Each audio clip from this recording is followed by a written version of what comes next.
I am pleased to introduce Hannah Cook, President of the Class of 2014, for some opening remarks. Good afternoon, family, friends, administration, faculty, staff, and Board of Education. As class president, on behalf of my fellow classmates, I would like to welcome you all to our graduation ceremony. I'd also like to thank you all for sharing this special day with us. I'd especially like to thank the administration, faculty, staff, and Board of Education for all your hard work and dedication. But most importantly, we would like to thank our parents for always pushing us to be the best we could be. We could have never made it here without the love and support of our families. It is still hard to believe that we have finally reached the day that we have been waiting for 13 years. I know I can speak for my classmates when I say we are excited for this future and how grateful we are to the many people who are celebrating here with us today. But along with the excitement, there's also sadness. Sadness of having to leave our family and friends to take the next step in our lives. But I know we will never forget the many great memories we made together. For me, I will always remember our countless color wars we lost and always arguing with another grade after because they obviously cheated. And also the late senior play practices and of course the senior trip. I know we will be able to look back on all our memories we share together with a smile on our faces. And now, last but not least, my classmates and I would like to thank our class advisors, Mr. Seymour and Mr. Walrath. I know I can speak for my class when I say that we are so grateful that we had them as our class advisors. They always worked so hard for our class and always brought laughter to whatever we were doing. We appreciate everything you both have done for us, and I know sometimes it could not have been easy dealing with our class.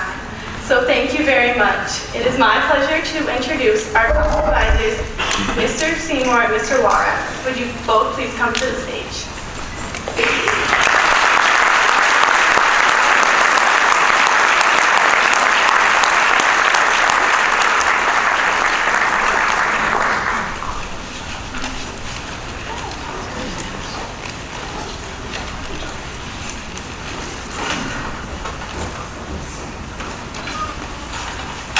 Thank you, Hannah.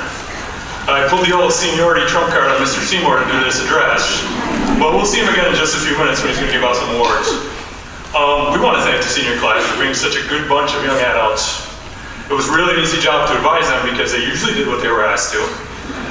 Hannah, Wayne, Abby, Katie, and Rachel Cook were excellent officers and made sure that things got done. I was extremely proud of the class's behavior during the senior trip. They represented our school with class and dignity. They were punctual, well-mannered, and they always did the right thing. The day of our visit to the White House, we had to leave our hotel at 6:30 a.m. All students were up, showered, dressed, and on the bus when they needed to be. We also had some excellent fundraisers throughout the kids' high school career. We sold cases and cases of macadam cheese. We sponsored the circus coming to town. We featured the Latte Dogs, the act that won $1 million on the TV show America's Got Talent. And I remember when those RVs pulled up, the first thing those dogs did was run around the fields and poop everywhere. And I don't know where they came from the night before, but it must have been far, far away. We also had 2 wonderful golf tournaments. Thanks to the owners and management of Highland Greens for having us. The tournaments really put us over the top in terms of funding we needed for our senior trip. We also couldn't have done it without the parents. They hauled their kids and other people's kids all over the place and baked endless goodies for our various events. We'd also like to thank the class for their generous gifts to us. I will think of this class every time I tee up a golf ball next year.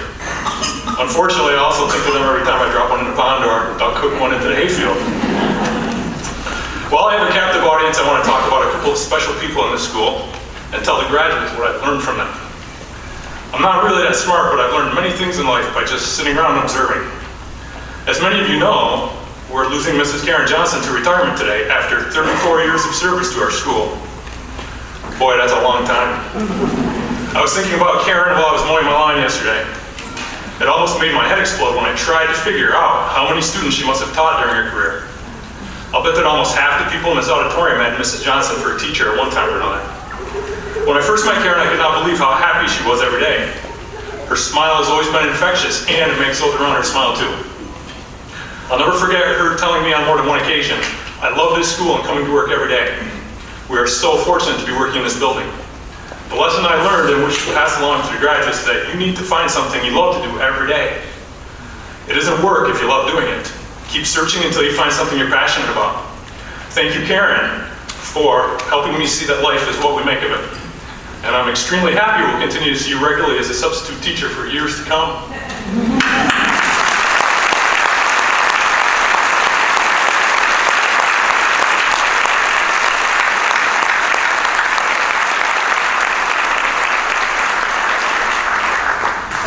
The other person I wish to talk about is Mr. Tim Seymour. I think the students of this school got really gypped when Mr. Seymour got sick. Not so much educationally. Mr. Quinn, Mr. South, and Mrs. Guerin all did super jobs taking turns filling in when Mr. Seymour was out.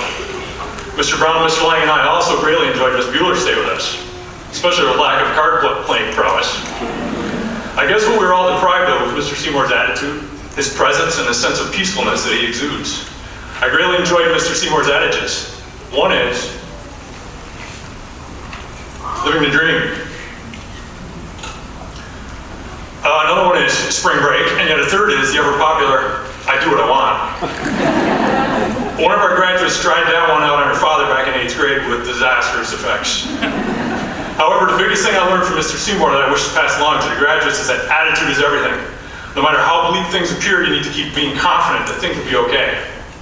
I've learned that most of the things I complain about each day are pretty inconsequential compared with others' troubles. Mr. Seymour made his illness seem like no big deal, and I believe his positive attitude played a major role in battling it. I'm so happy that Tim is with us today. Thank you very much.